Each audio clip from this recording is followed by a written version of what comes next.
folks! Welcome back for another episode of Our Journeys. I am back in the proverbial saddle, or at least I'm in my chair, and I'm here to do an actual video for the first time in like 2.5 weeks or some nonsense like that. So here we go.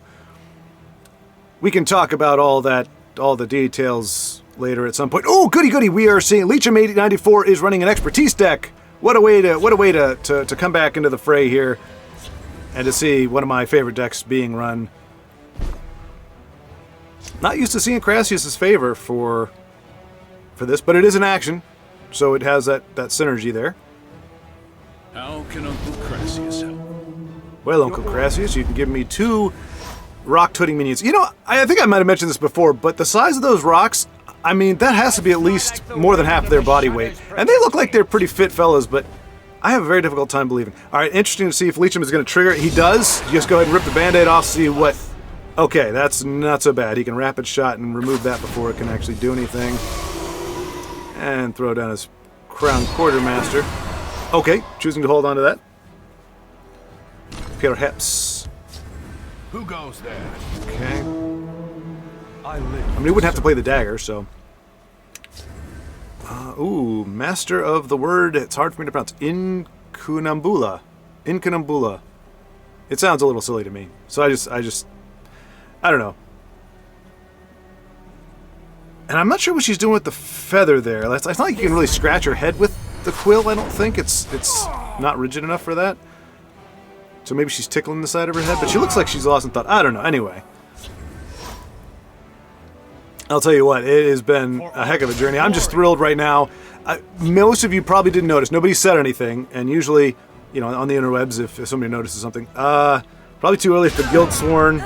Maybe, let's see, or maybe, yeah, I was going to say Master, and then next turn, Guildsworn and Dagger, and Leecham is going to have the start of a great board there. Just kidding. Just kidding. He's not going to be able to make anything stick. This is Tribunal control. Now, that Ebon Thread Cloak is going to be useful here, but, I mean, you just know UCB is sitting on a mountain of removal, and poor Giggles. Love to see her there, but I think she's going to get executed. Just seems to be the way things go. Nope! Possibly even worse. No answer for Nahagliv at the moment. I'm not even sure in the deck. Usually you've got to use something like a Leaf Lurker, Dawn's Wrath. I'd be curious to see. Typically, Expertise is not... It is a little bit more of a control deck because it's your Guildsworn Cavalier, it's your Master of the Eyes, and those kind of cards, the higher, 4 costs and plus, that really get the wheels going. See, there we go. UCB will not be able to target her with actions this turn. Would be able to silence if he's got that. By Stone's iron shield. Okay. And see, this is a bit of a dangerous position to be in. Anytime Nahagliv comes down, or there's an unanswered big-bodied threat in that field lane, it's always a... Ooh, so we might see Master and Fighters Guild? These books are worth more than your life. Leecham not having made a scratch on UCB just yet. And if UCB has got Dawn's Wrath, it's going to be nasty. If not, Leecham is looking really, really good, but... There you go. And that may be a GG from Leecham. Certainly UCB is expecting, or is hoping for that, I would imagine. Now, Guildsworn can throw the Gavel of the Ordinator on, because I think she can actually attack. Oh, no, she's only going to be a 6 call. Yeah, that's fine. Battle an enemy creature, yeah. So there, we're going to see that take down Nahagliv. Good answer for that. Because the scary thing is, when you have a control deck, as soon as they get a big threat, whether it's the Nahagliv or the Elliot Guardians, when you see anything big come down, that means that they can pivot if they're so inclined. If they're not an attrition deck, meaning I would rather have you just quit and me not have to do anything. Like, I just want to be able to turtle up. That's my entire game strategy. That's how I play the game. I let a turtle up, and I want you to go away when you're tired of trying to harass me. But if it's somebody who's trying to... Good draw power there from Leecham. Ooh, Mage's Guild Conjure, great, but yes, and yeah, with the improvised weapon, be able to do that and take out Lyneth. Boom. All right, so again, we're looking at Ice Storm, is the end of the game for Leecham, I think. Okay. Yeah, the UCB is just really leaning into the removal of the deck there. I mean, it's I don't think it's uncommon to see the chuck your bottle at the person in certain decks because you want to have some action or something, some kind of reach. But for a notoriously heavy removal deck like Tribunal, running those, running that card as well is kind of a oh boy. Yeah, this is where things get dicey, and that's not the answer. Leecham having a rough go of it here. He's in the lady already, which is great. I mean, it's the 7th, but for folks like me, and for those at my level, which I'm not sure Leecham is, I think Leecham is probably a level or so, a tier above, but because I've seen him play. And strike. But for those at that level, Time to join the fight. and hey, you know what? This could very well be because a lot of people do like to do their daily Your quests blood stands for on the ladder. I don't, just because. Oh no, Zay! That's why we're seeing so many different kinds of removal from UCB, because that's what they're a whatchamacallit. Okay, by the time oh no, and it's a smelly kind too. I mean, I guess I should expect that. Mushroom Tower. Yeah, and Leecham's just going to duck out, I think. But I think, hopefully, Leecham was playing like a daily quest that required expertise. Like, hey, trigger expertise like 15 times. But yeah, this game was just going to be...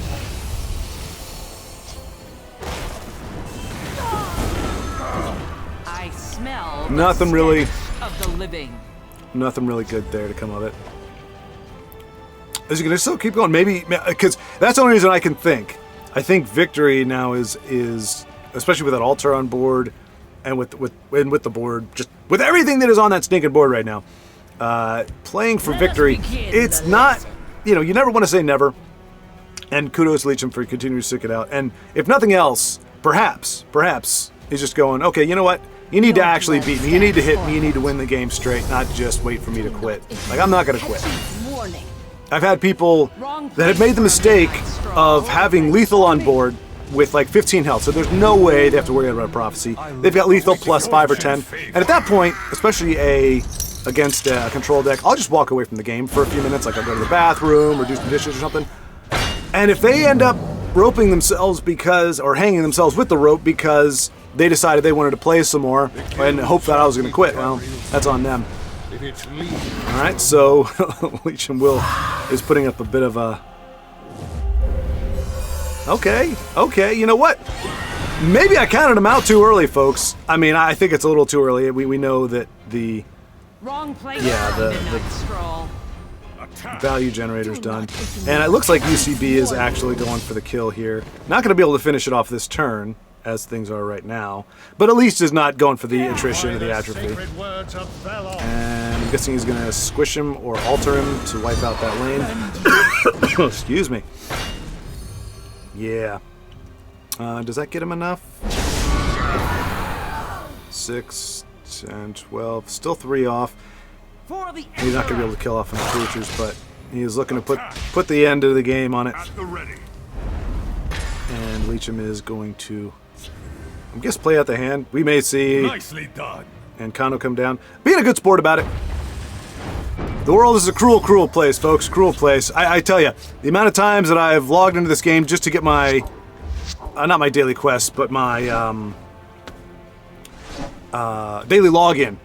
And I'll see there's like 16, 18, 19 people online. I'm like, oh my gosh, and this weekend is a gauntlet. So I'm thinking, oh my gosh, I'm going to get on here on Saturday, and there's going to be a ton of people to watch. And there's like 6, and only one person is playing at any time. And if I come in too late in the game, or like 1 or 2 people, and it's like, yeah. This one will shred your hide. Okay. Well, I mean, your name is Shred Your Hide, so I guess he's obligated to say that. This is a deck that Andy, a.k.a. A-Ross NPO, hooked me up with. Said it did very well for him, which is fantabulous. I'm not sure how well it's going to do for me, or how well I'm going to be able to pilot it. Pretty straightforward. I mean, it's a sorcerer deck, so not a whole lot I think you can do wrong other than just make some bad decisions. Okay, all right. So we're expecting some aggro here. I'll get this yet. I'm gonna put Kitty down. I want the option to take him out. Okay, he knows he's gonna hit a prophecy if he tries to break a rune this turn. So he'll probably just poke me in the face and play something else. I don't know that he had a weapon. If he had a Dawn, not Dawn's Breaker. Ooh, my kitty goes bye-bye. Stay away. Let's see. Da dee da da. I don't Get think this he's yet. worth Shadow Fenning. We're just gonna Harpy for now. I don't know. That doesn't feel particularly good.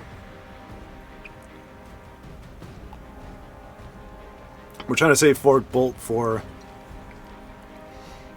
our Breton Conjurer. But yeah, so that's why I'm playing right now, because we got to see Leecham's game.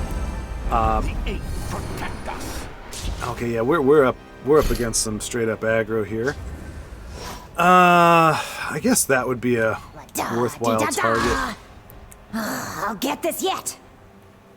and that would give our guy a ward. We're gonna go ahead and do this. That way, he doesn't know. He does not know. Nut bunnies. I don't want to give him more cards. I don't know. I'm rusty as heck. It's been a long time.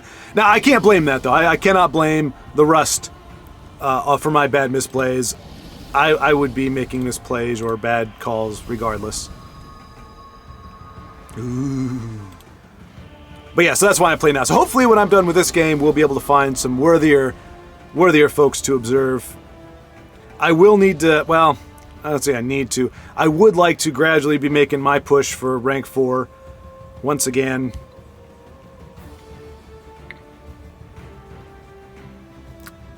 Just in case I ever do want to make a push for Legendary, I'm not having to go through the Steed, because that was a debacle and a half. But yeah, so I think I started saying before, many of you didn't comment. If you knew it, you didn't comment on it. But that I am looking... Believers shall flock to our Ooh, noble that cause. is a negation. Is he going to get a trigger off at all? No? Stay away. Okay. Oh, and that is why we held on to that. So we could do 6th house. Yeah, we can do them both.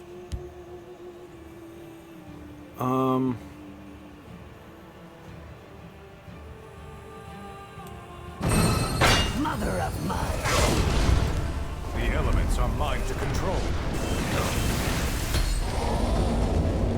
All right, I should probably be pivoting to a little bit more aggressive at this point.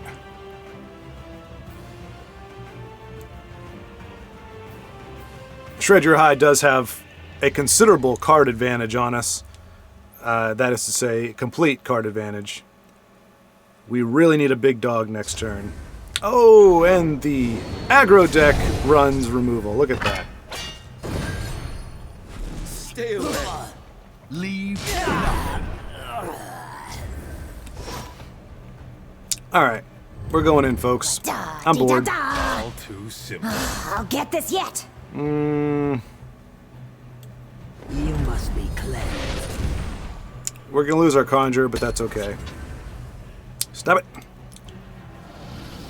We'll see. So we know where our opponent is not beyond. Well, I mean, you're running 3 colors. You're probably gonna run some removal. I would be. But it looked like that we were getting a hard-nosed aggro, which we are getting a little bit of that. How can I serve?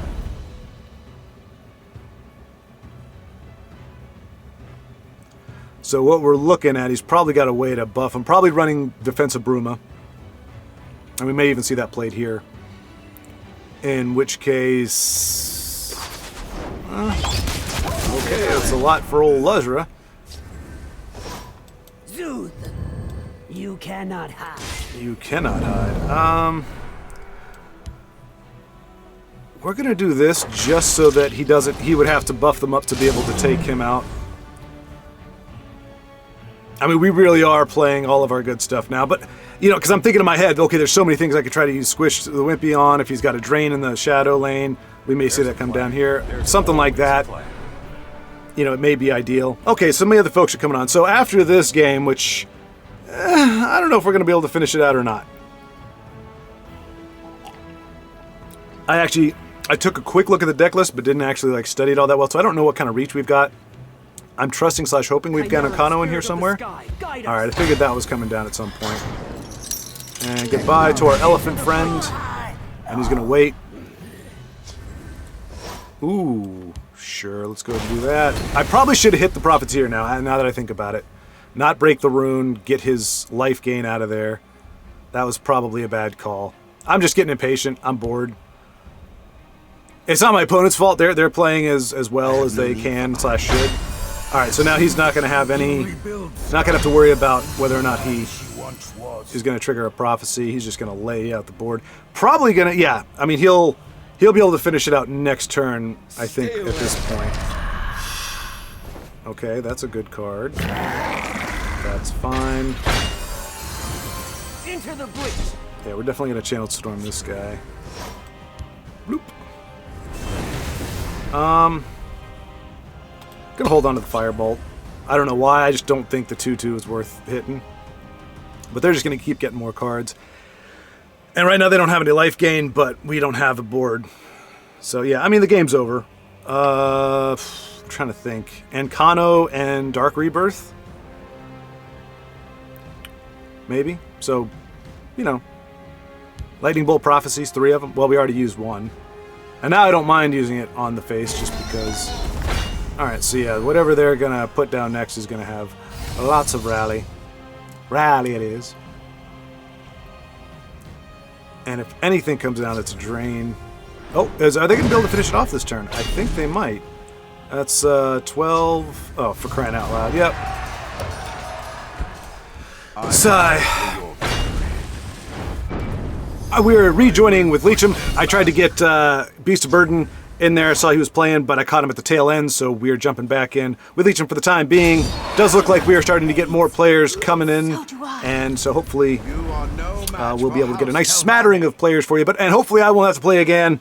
My goodness gracious, I forgot how frustrating it is. It was kind of nice, actually. You know, you get that time off, and you start having this, you know, be like, oh, I want to play Legends again. And then you have a game like that, you're like, nope, I'm good for a while. Which is why my aspirations are rank 4 and not higher, just because I don't, yeah, I'm recovering. I'm recovering from I don't know what, but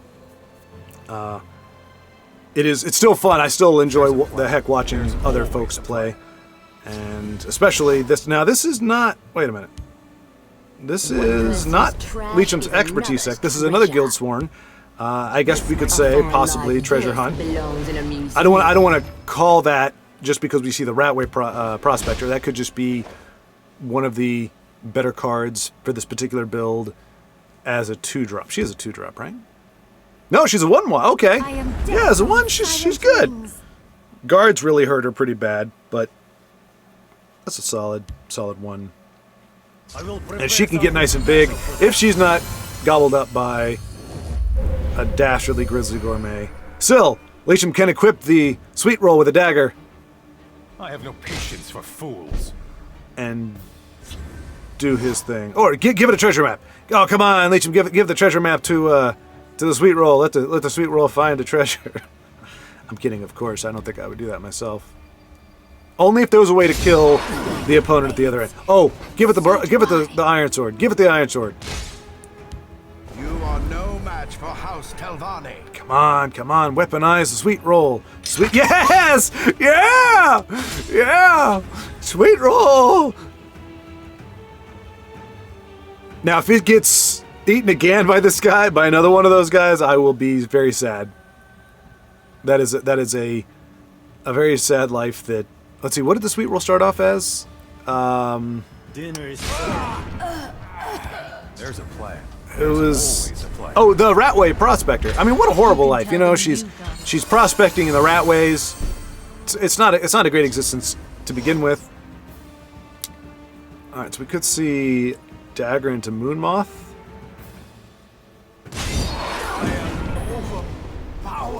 Ooh, Dawn's Wrath. The card that did leech him in last time. Pretty much had that game locked down if he had because he had everything in that one lane. There we go. Moon Moth in the field lane. So I'm not trying to protect the little sweet roll. Probably doesn't mind it trading with Broom of Profiteer. But Sky Guardian, 1990, possibly birth year, so 30, 32 years Nothing old. like a good battle. Ooh, Mercenary Captain. Such a great card. If you're playing tokens. Obviously I had my fill of tokens for today. I'll profit from your death. By playing one game. That's just how flimsy my my constitution is at the moment. Alright, so are we gonna see another Iron Sword Speak, citizen. on the sweet roll to take out the 6/5? No? You can tell them A little bit of a risky prospect, only because I think when you're running those cards, like Sky Guardian is, the Wraith guy might be running the Drez Renegade that allows the unshackling, or just okay. And once again, Leecham getting burned by Dawn's Wrath. And here it turns a cut. The sweet roll goes down. One person And reincarnated back. It's actually, that worked out really well narratively. We saw the sweet roll go down. Started Ratway Prospector into sweet roll into arm sweet roll. No, oh my gosh! No, in history repeats itself. The Ratway Prospector. Oh, poor gal. She's like, oh, I'm living down here in the sewers as a Ratway Prospector, but I find treasure. And oh my gosh, I've been turned into a sweet roll. I can't do anything. I'm an impotent little sweet roll. But now I have a Schwaaard and I can attack as a sweet roll. And then I get nuked. Friendly fire, Dawn's Wrath. And I'm brought back to life. Speak, Fresh lease on life. And then once again. Oh, nice. Nice. You really well played in Leecham. That takes some doing to get Altar of Spellmaking to do its thing. Ooh, Piercing Javelin coming down. Really trying to knock out that You can tell them youth are. Don't let them that break healing. our lines. Sky Guardian looking to make the push. Fell the Mighty, a timely draw for taking out the 4/4. Oh no, yeah, Char's Breeding Pit. Oh, that's not in deck, of course. That's a green card. That's where did that get spawned from? Did I miss it? Plunder doesn't like. They cannot defeat the heart of Maybe it was Battle Mage Arsenal. Okay, decides against it. Interesting. I thought that was a pretty good play, but perhaps he's looking at taking 5 more damage and not liking the look of that. Forward camp. Nothing to trigger it with at the moment. All right. By dawn and dusk, I move. So Midnight's Neck, obviously we know it's not in the deck for purposes of discounting a dragon. I guess it's there as guard/prophecy. Your coin or your life. Choose. Oh, first, wow, pretty late in the game to see if our first Viper more buffs. So I guess that's you wake up and go, hey, here's the new meta, and it is Killsworn Oathman. Be good for taking out the 5/1 or the 4/3, or helping with the 4/3. Although we could just see a Sentinel Battle Mace to enable a favorable trade.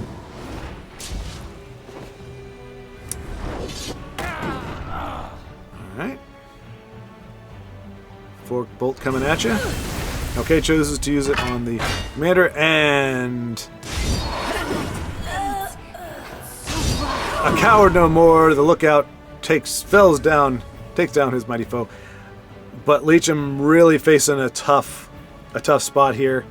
He's going to go down to at least 9, perhaps more. Skyguard has reach. Soldiers, form up. Ooh, is that a bat? No, that's okay. I think it can come down as a battle. No, it's a big old guard. Okay. I had to double check and make sure we weren't playing Arena. Leecham's deck did not make me think of Arena, but that card did. And that is going to have a trade there. Oof. He is a lightning bolt away from a loss here. No drain in hand, no drain on site. Getting him a little closer. Don't let him break our line. Interesting. For Cyrodiil. Skyguard not trying to make that final push. I guess he's worried about Leecham having... Man. Okay, so Worldly Wanderer can get a support of some kind. Man, he really just needs another support. Oh, maybe it was revealing the unseen. We're on the cusp of a I don't know. I major guess discovery. this is just a fun, adventurous treasure hunt.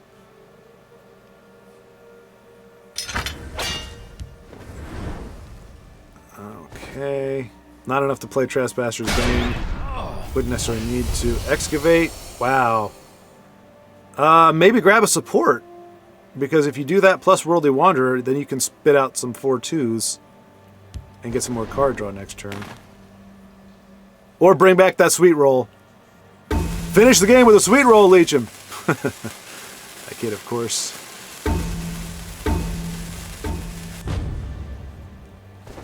Improvised weapon. Oh, can you not? Can you only bring back item or support? Okay. All right, that's going to be a problem. Does he have Trespasser's Bane? Is it power or health? Power. Okay. All right, so that makes Let's knock some heads. it is a problem if Skyguard has Encano, but I'm guessing that would be it would have to be a top deck next play because he would have certainly played it already if he had. Hey, all right, a little health drain there. Now he is Just out what of to do with this. danger from Encano.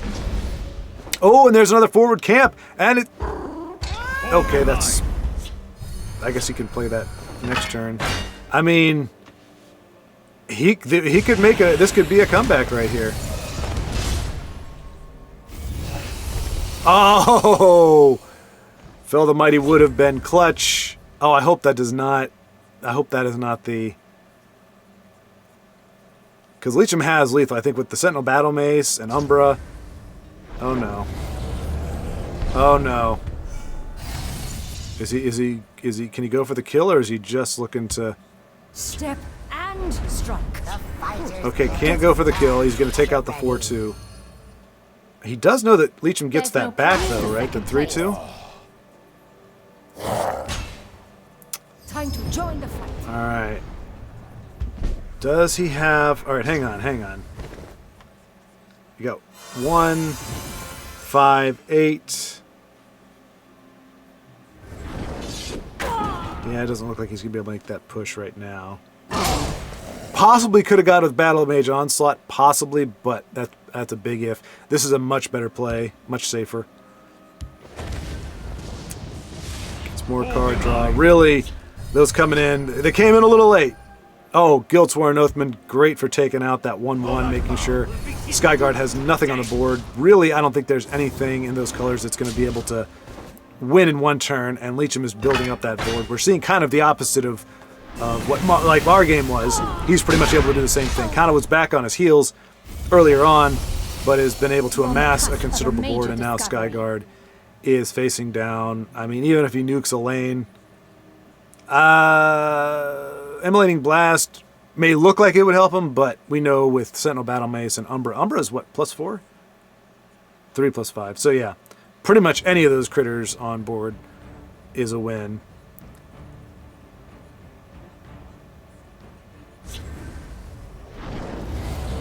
Mechanar's Will once again. Uh-oh. Oh, not like this. Not like this. Okay. Alright, that's... Whew. That's actually a really good use of Mechanar's Will to make sure that you always have a card to play. Like, if you can play, like, the... I know just what to do with this. Yeah, smash him in the face with it, I believe, is what you want to do with that. Violence. I keep a spare blade in my boot. Nice, Leecham. Well done. Good to see a treasure hunt find the treasure. We are joining FrequencyRising, welcoming him back to the channel, the game. I mean, I've been the one who's been away, but It's been a while. We are seeing him here. He let me know actually he was spectating the game that I got massacred in and said, hey, I'm actually running a token deck myself. I did advise that, and he said it was very interesting seeing like token in 3 color. And I said, I mean, before Aelid Guardian, yeah, that's a rough, really rough hand right there. Priest of the Eight's what you want to play, but no value there.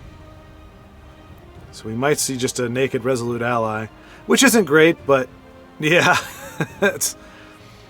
But you know, we're saying like before New Era and Aelid Guardians were like a late monthly reward or later.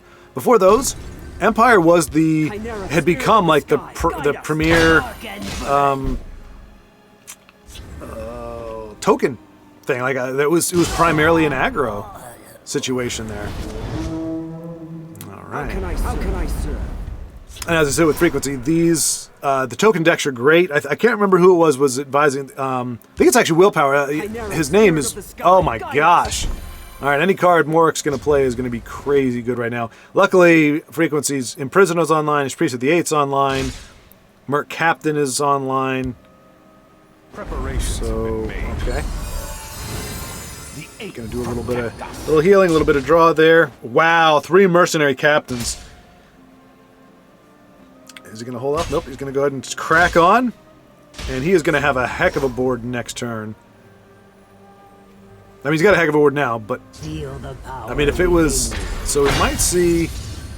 Imprison and Merc Captain, I would think would be the... That's my guess. It's my guess. Let's see how well that holds up. Nope. Okay.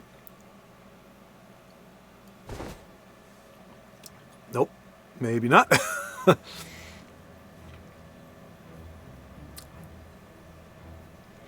yeah, these token decks are great. But yeah, there was a gentleman, his name is actually Willpower. Willpower's in his name. Sorry, I can't remember. Uh-oh, we might see it. Merc Captain coming down. Come on. Come on, Merc Captain. No, Merc Captain, come on. You don't have to kill one of your grunts. He's going to kill a grunt. Steadfast, brothers. That's all right. He's going to do significant damage here anyway.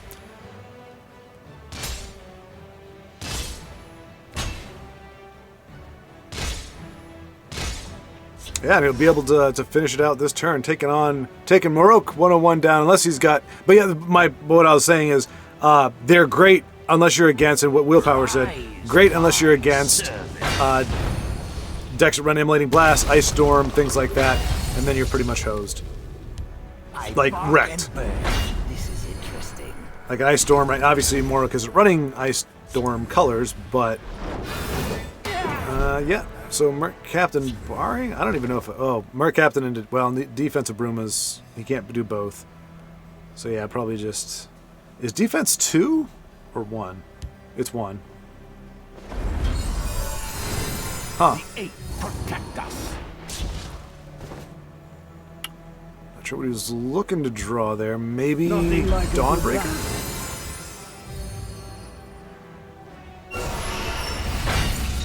There we go. It should be enough. Yeah, barring a... Huh. Okay, a bit of a circuitous... Going around the long way, but got the job done. Already Manic-Jack with a pretty commanding lead, almost like just from the board, like you're seeing not a mirror match of the archetypes, obviously, except for endurance, but with all these premium shiny Shadowfen priests on the board, looking a lot of familiarity here. Wish we could have came in a little bit earlier, but We draw power. that's how it goes when you're trying to spectate games. Clearly, Manic-Jack has played Ungolem or used his Altar of Despair to summon forth Ungolem, and as the game does, was able to get one of his card draw assassins right off the jump. or not right off the jump. Within a few turns. I'm guessing because if it did come from Altar comes down on turn 6. So even if it happened right there at turn 7, right before we got in here, but he might have played him earlier. Who knows? We can't go too far back into the history, unfortunately. But so denying the clan sorceress any potential benefit. She's not quite as easy to trigger as you might think. It takes a little doing. You gotta have the right composition in order to have her trigger on the turn you play her. So Dusky Day in the tower, Manic-Jack at the lady. By the way, I found out. Okay, so there's. I thought it was. There's. It's not the lady. It's the. Crap. I said it in a game before. Ooh. All right, Dusky Day. Too early to say it's a comeback, but depending on what he got just then, another Brotherhood assassin showing up for Manic-Jack, which is pretty darn spiffy. Must I do everything myself? So yeah, this is a fun deck Manic-Jack is running. At least fun to play. It can be a little maddening on the other side when you got the tinkerings. You got a lot of RNG factoring in. You're not really sure what's going on. Making good use of his mastermind. Pretty good value, I'd say there. Might ring out the tinkering. He does. Tinker's the mastermind. Ooh, and sacrifice the cat's paw to get a couple more cards, perhaps. Or is he looking at? He's got a few good options there. Okay, he's gonna keep the cat's paw alive. Oh. Okay, there we go. Ooh, that's a heck of a transformation. That is now a force to be reckoned with. Oh, spits out the 5/3. That's a heck of a turn for Manic-Jack. Again, that's why it's fun to play it on your end, because, I mean, you can low roll, but the tinkering costs you 2, so it's not like you really lost anything, and chances are you're playing it on a card that you weren't too concerned about losing anyway. So definitely a nice turn of events for Manic-Jack. I shouldn't say turn of events, a nice progression. And went from a Blackhand messenger, don't kill the messenger. Well, he got sacrificed, and he became a shade. There we go. I like the lore we've got going on here. This is what happens when you betray your Blackhand messenger. It becomes a corrupted shade. That is a creepy. If that wasn't an epic, I would want to craft one of those. Look at the effects going. Oh, what does he got? What did he do? Oh, raise dead. Okay. Look at that. He's got the shimmering legless thing going. He's got the red sword there. He's got the light playing on him in the background. And he's got bright red. And we just missed a heck of a rage by Dusky Day, who's just burned through a bunch of blood magic spells. I don't think Manic-Jack saw that coming. Maybe he did. I sure as heck didn't see it coming. I mean, he could have... None of those were drain life, though. Lucky for Dusky Day. That would have been a bit of a heartbreak. So we might see an Ice Storm here to allow Manic to push for another 5. Get the blood magic off the board. Get the 2/3 off the board. Allow his shade to hit.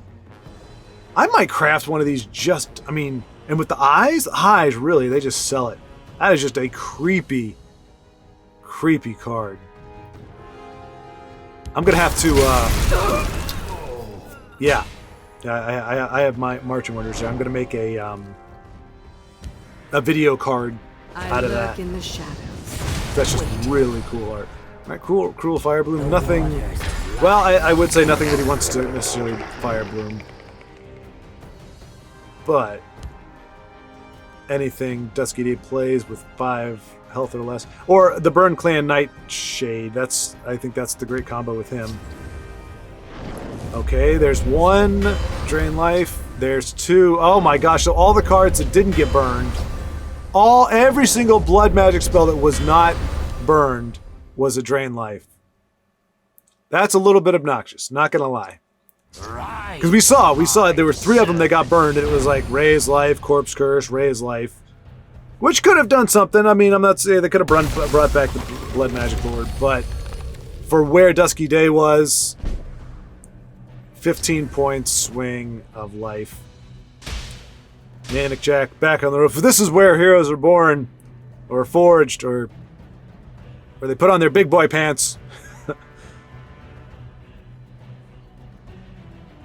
I mean, there's really nothing worth a Cruel Fire Bloom or a Tinkering.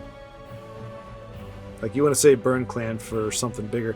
Does want to take that 3 damage off the board. I think we'll see Territorial Viper come down just to get that off. Maybe Sank Pet to tie up the 1-2. Isn't really necessary, but the other thing you might do, first, you might play... Oh! Black Game Messenger? No! Oh, nice! Well done bringing that back. Plays a Tinkering. Ooh, and you're going to want to sacrifice that 3-8. Nice! Just what the doctor ordered there. That is a life gain, unless Dusky Day has yet another... Okay, so I was right about the Viper taking out the 3 cost. And just like that, Manic-Jack back with the Vengeance with a nice board, and I think he's going to heal for that 1. Yep. That Sentry heals for every damage, heals you for every damage it takes. Another Blood Magic Lord by Dusky Day. Is he going to get another Drain Life? He does not, but he gets to squish the Wimpy. He gets a 2-3, no doubt. No! He's going to give Manic-Jack the health back. An interesting... You must be Oh, no! I mean, luckily Manic has another Territorial Viper, which is the best case scenario for... Oh, and then, so Burn Clan... Alright, so he can do this. He can, with a Burn Clan and Fire Bloom, he can take out Blood Magic and Shadowfen guaranteed if he can clear up, if he can Territorial Viper, the 5-7, and then trade his 5-3 in. I mean, Dusky Day still has a ton of cards left. As long as you're here, Yep. try to be useful. Okay, so he might... maybe he's doing that against the Gargoyle first, and now he's going to take out either the Blood Magic Lord or... And he's going to Shackle. Oh, wow, wait. Okay, so, yeah, he did it. He just did it in a different order. Belmore Spymaster, perhaps? Nope, okay. All right, Manic-Jack running a little low on resources, but has managed to make a comeback from 15-point health loss and opponent's life gain. I fight with the fervor of the wild hunt. Alright, so no more Cruel Fire Blooms for the Skulk. Another Tree Minder as a guard. And another guard in that lane there. Manic-Jack probably looking. I mean, you really don't want to be at this point in the game where things are coming down to it. You don't want to have to be relying on your Spymaster to trigger something amazing. But that's kind of where we're at right now.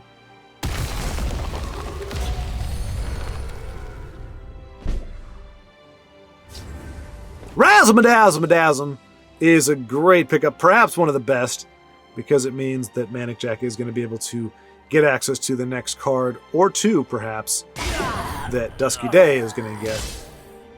And as long as it's not a card that works best when it's played solo. Try something.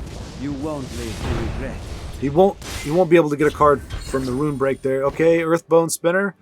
Not enough to I mean, Manic doesn't have... Behold my power. He doesn't have lethal on board right now. Move in shadow. Keep your distance. I mean, with Sanctuary Pet and Burn Clan, he is going to be able to... And once again, Earthbone Spinner is given the guard to protect Dusky Day. Dusky Day with plenty of Magicka left, 3 cards. He's going to play him out. He probably should.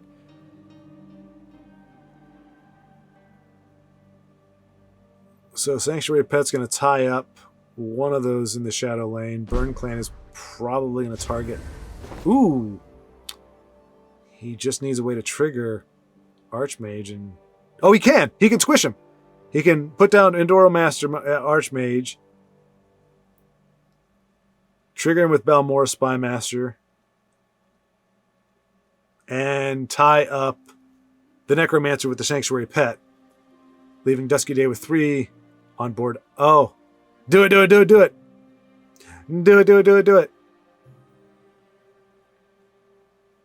No. Manic-Jack is a top level, but if he doesn't do what I think, what I would think, he may play Mastermind in the Shadow lane. I think that's a little bit risky just because there's no guarantee that that's going to not get a silence. Have we already seen all three of...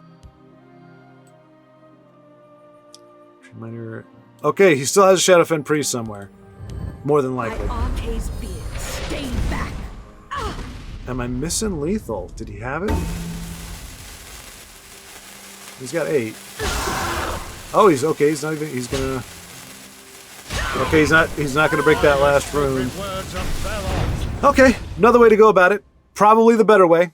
I'm gonna go ahead and default and say the better way.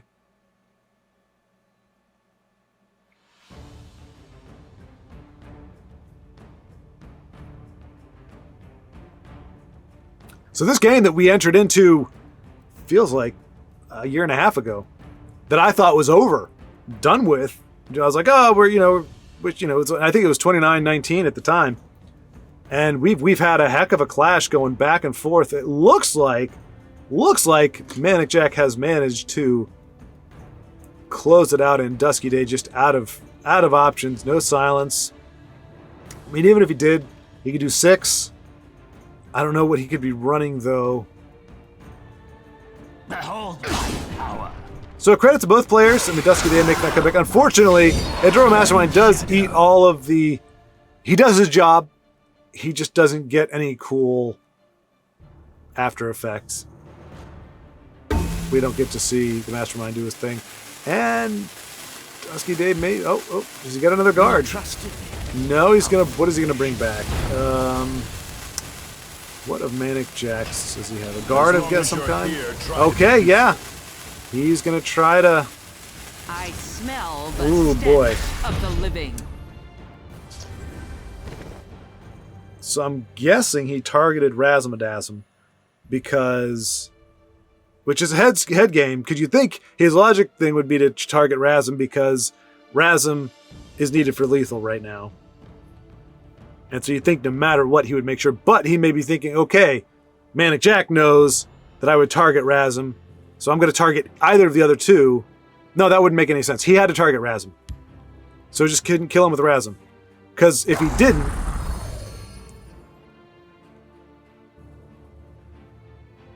I mean, he could have targeted Razum or the 2-1. Because the 2-1 couldn't kill him. No, okay. He could have done anything. It's a mind game. It's always a mind game with these guards right here. The Burn Clan Night Stalker. You never know. Oh, Shadowfen making it a moot point, and Manic-Jack is going to close it out, barring a crazy cool prophecy. Nicely done, Manic-Jack, and yes, a well-fought, hard-fought victory. We have found Brotheridge up against McLaren. I apologize. And let's see. Okay, so Brotheridge possibly apologizing for taking a second to, I don't know. Maybe he just saw that we were, he's like, who's spectating me? But Brotheridge already at the lady. And like I said, 7 days. He's like, come on, Schwaaard. What do you mean already? I'm not there yet. I mean, I haven't played a single, well, I did play one ladder game today, and I'm now in the snake, so that'll teach you. But that to say, it is not taken for granted that it's going to be an easy climb out of 4. So I'm glad to see Brotheridge back in the mix of things. Probably going to make legend again. Who knows? We might see this guy hitting in the top 100 this coming season. Running. Oh, it's good to see Mark Harth Bannerman into the in the fray again. This poor card almost always gets a silence or shackle and then removal, but we'll see if it can trigger this time for him. Running. I will prepare something. Oh no! And once again, we see the devious chef making a sweet roll out of a noble card. I mean, that's more painful than just the Ratway Prospector. No offense to Ratway, but losing your yeah. And Brotheridge choosing not to use the Firebolt against the chef. He's going to let him attack the sweet roll, maybe. You got to watch out, though. Mark Lauren could be running some kind of a buff that's going to allow him to trade with a 3/3. That's what I always worry about when I don't trade or remove something. Sometimes you pay for it. if McLaren has that 1/1 with charge and Lord does not. All right, but he is running. He's running Redoran, well, of course the South Redoran, but running. Ooh, first rune prophecy. Golly day, you gotta love it. Javelin does not take out the sweet roll as I might have thought. And that's one of those tough things. Like from Mark McLaren. I don't know. There's so many punctuation or so many caps and everything. For McLaren, like you don't want to not use the free jab when you got it, especially if your opponent seems to have the upper hand on the aggression. At the same time, a javelin on a 3/3 is kind of a bummer. Because it means that is not a javelin. That's one less javelin you have for a bigger target, like say a Candlehearth or I don't know. But McCarth is going to Bannerman is going to get off 2 firebrands. And actually, I think we're just going to see Skaven Pyromancer. Yeah, an impressive Skaven Pyromancer. He can really clean up boards. You got to finesse it right, but boy, he can turn up the heat. That sounded cheesy. I don't know why. That was something like 1990s. Oh my gosh, that's what got the buff. I mean, hey, I've played buff Redoran before, and that's what you want is to get all those buffs on your charge creatures. But on the other side of it, ugh. And unfortunately, I was gonna say he could have Nord Firebrand Cradle Crushed. We press on. I think he might hold. Yeah. Oh, you know what he's doing? He's doing the Supreme Matro OTK. I think he's holding on to that because turn 10, Supreme Matromancer comes down, and that's she does 4, 6, 8, 10, 12. It's not an OTK, but boy golly is it going to be impressive. Unfortunately though for Brotheridge, maybe Alfiq is the play here versus Cradle, because Cradle Crush doesn't remove anything. So he's going to play the Conjurer and hope that Cradle Crush can clean up whatever comes next, and that will set up then a clean board for the Supreme Matromancer. And McLaren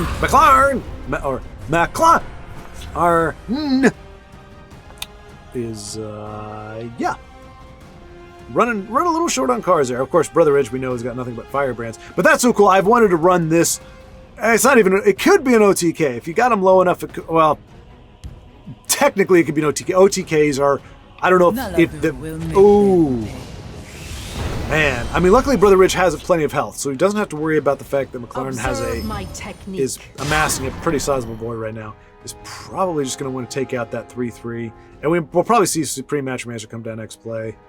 If he could get his hands on the 6/6, it would be worth it to do Cradle Crush. Supreme Matro, go! Yes! Spirits of Oblivion. And all the firebrands. Boom. Boom. It's a really nice combo there. I saw it. Let's do this. I can't remember who I saw do it last. It's been a while though, and I was like, wow, if you can put that together. Time to fight. So yeah, unless McLaren has an answer. Unfortunately for Brotheridge, McLaren is running a ton, I'm sure, of charge creatures, and his Atro is exposed.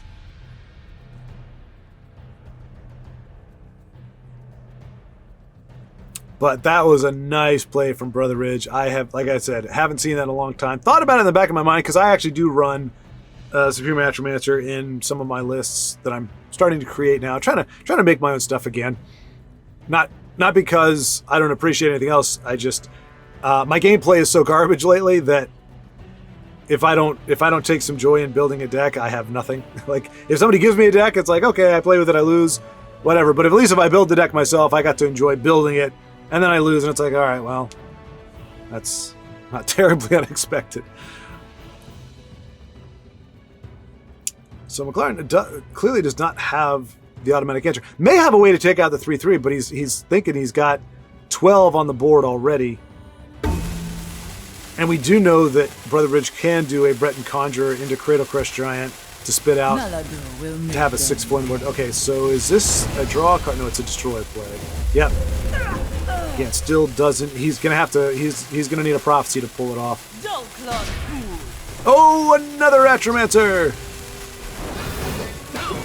I mean, now Brotheridge with exact lethal. Oh no! Is he going to use a javelin on the 1/1? I mean, he's got it with Supreme Atromancer. He is going to use the javelin on the 1/1. That's even sadder than the 3/3. But he's got it. He's got it with another Atromancer. Nicely done, Brotheridge. Woo-wee! We rejoin Z. Still don't know how to pronounce the name. Apologies. I don't think I've correlated who Z, who you are in the Discord. If you're in the Discord, if you're not, well, we do have a place in our Discord just for this reason, so that we can, if people don't have the same in-game name IGN as they do in Discord, we can kind of bring them together. So anyway, just calling him Z for now, keeping it simple. And Z running, I was gonna say Gabos, but I think he's just got the shaman he's just chilling. I don't think he's part of the Gabo clan, but he's up against Gringo Men. Holy crap, I just saw what turn we're on. I assumed we just started this game, like we were on turn 2. We are on turn 9, and both players untouched, not a rune broken, might have drained for 1 or 2. Well, Gringo Men wouldn't have drained. And maybe that's why. Anytime you see Lurking Crocodile in Battle Mage, and I think that's exactly why. I think Z has correctly identified that Gringo Men is running a prophecy heavy. Like there is a difference between running, 30% prophecies, which is pretty heavy. I would say 20 to 25% is probably normal, ish. And of course, you all can correct me, but I think that's a healthy number. It's enough where you have a pretty good chance of getting them in the mix, but you're pinning your game strategy on getting those. And I think Z has identified that Gringo Men the Centurion is in fact running most assuredly running a prophecy battle mage. I hate to say it, it's a judgment call, but the obnoxious kind, which is that is my entire strategy. So Z's strategy here, I was going to say, I would assume the strategy here is to wait until you can amass a big enough board and then just hit face and finish it off in one turn. However, the other side of that, you're on turn 11 and your opponent's not running short on cards, you're not getting a board. It gets boring. You can't just play around prophecies the whole time, which is unfortunate. I mean, it's not unfortunate, it's just the way things are. Gringo Men choosing not to play it. I don't know if he's saying finish me off with honor, or if he simply did not want to play that particular. I am ready to. Okay, doesn't mind playing that one, of course. Oh, maybe he knows it's just going to eat curse and curse. And that's the great thing about Z's approach and his particular list against a prophecy battle mage is he can pretty much just remove whatever Gringo Men is putting down. He's got his curse generators online, and especially as long as the cheer point stays online, and there aren't any prophecy charge creatures. That's the downside. Well, the downside for those who want to abuse the crap out of that mechanic. Oh, and hey, he's got a card that is not a prophecy, and oh my gosh, is he high rolling it? Holy cow! Wow, that was obnoxious, and could be. I don't want to assume. Territorial Viper, great pickup there. He can nuke 2 of them, or holding on to that, and we might see him just go face here. And Gringo Men does the last 2. Okay, so it is not 100% prophecy then. It is not quite as bad as. Oof! Look at that. I mean, Gringo Men did get a nice board there, but let this be a lesson to you. Oh, this is a casual match as well. Just noticed that too. It's all right. Casual matches are still valid. People run stuff. I don't know why you'd run. Now, I know that sometimes you do get daily quests, play X number of cards as prophecies, and I actually have put together a 100% prophecy deck just so that I was guaranteed to get that daily quest done. Ooh, another shiny premium. I was wondering if it's not Mirac. Merrick. I wondered if we saw the non-prophecy Merrick because he was premium. Oof.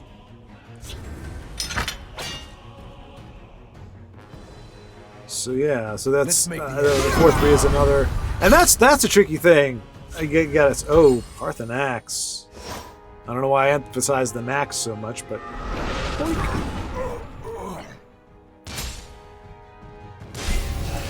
looking to close it out. He does have it with the 3-2 and 2 Territorial Vipers. If this is not a guard or a Lightning Bolt, if he is able to hit with his Gobbo, he will be able to ping the remaining 2 damage off the board with Territorial Vipers.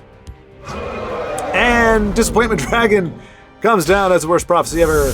And 1 snake, 2 snake, ahs.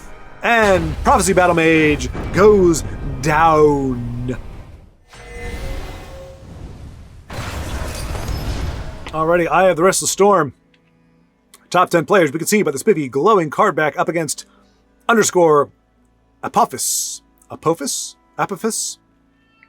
Not sure. Things looking a little frisky for I at the moment, just because his life total is pretty low. And there's a big beefy 7-6 corner club. Oh, up against a Singleton Telvanni, which seems to be all the rage. If you're going to run Singleton, you run it in Telvanni. That's kind of the deal. The good thing about Eye of Restless Storm is he has a ton, and I do mean a ton, of high-level cards. Has no way to trigger Breton Conjurer at the moment. So what has he got here? Storm Atronach, not too bad. I'm trying to think of a way he can get the 7-6 off the board. Tazcad, he can use that defensively.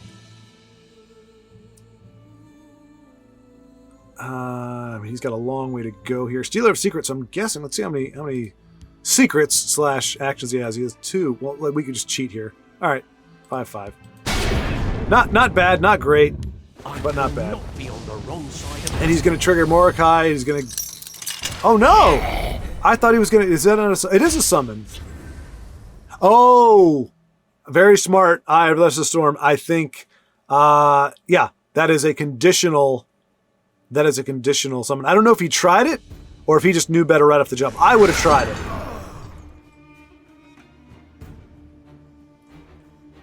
And I would have... Hopefully the game wouldn't have just screwed me. Ooh! The one of...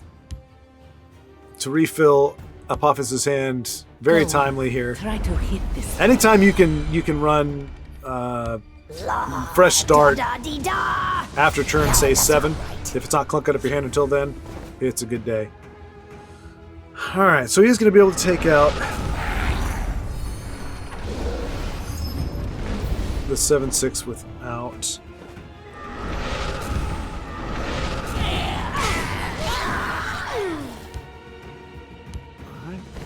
Atronach. Facing down Luzra. Luzra, ill-equipped, I would say, to handle a warded 7-5 premium with her loot and her puzzled expression on her face. Razzle-madazzle. We know I has its own, but boy, this is going to allow Apophis to make that push and really put him in danger. I'm guessing we have not seen Encano, but I'm sure we're running it. Lineth. Any number of crazy late-game shenanigans. And that's how you handle the 7-5. Really pushing. And I'm guessing Apophis has... Oof.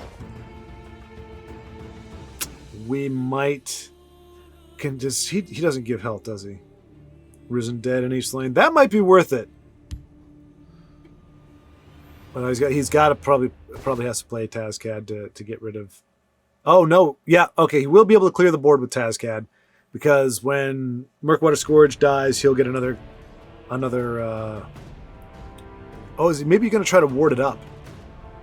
Keep it in play. Yeah, he could do that. He has just enough to do that.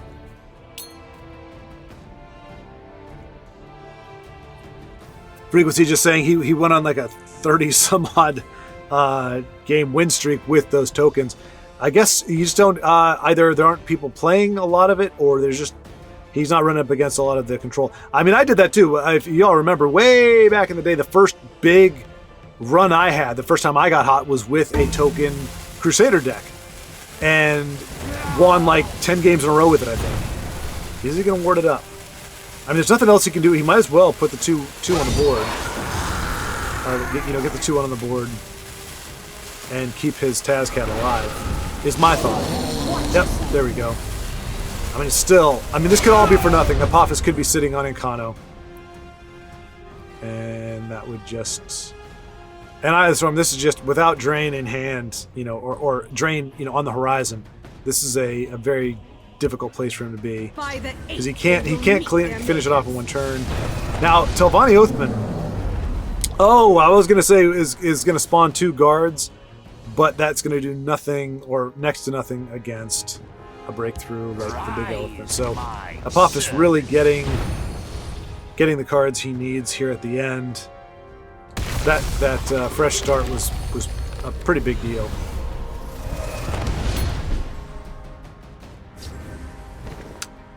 Oh, and Apophis almost being able to just like see into the future there.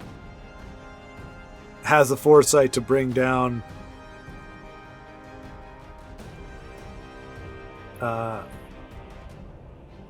ward on his mammoth, preventing a lightning bolt. You cannot match Telvanni cunning. He does hit a second lightning bolt, which would be awesome. if he needs a Magicka though. That's Well fought. Yep, that's it. GG, Eye of the Restless Storm. And that's going to do it for the first game back. Boy, shaking off a lot of the rust, both as a commentator and as a player. My goodness gracious, the first outing was a bit abysmal, but it's only going to get better from here. Get better from here. So thank you all for watching. Thank you for those who did play and put your prowess on display for the rest of us. And until next time, keep playing.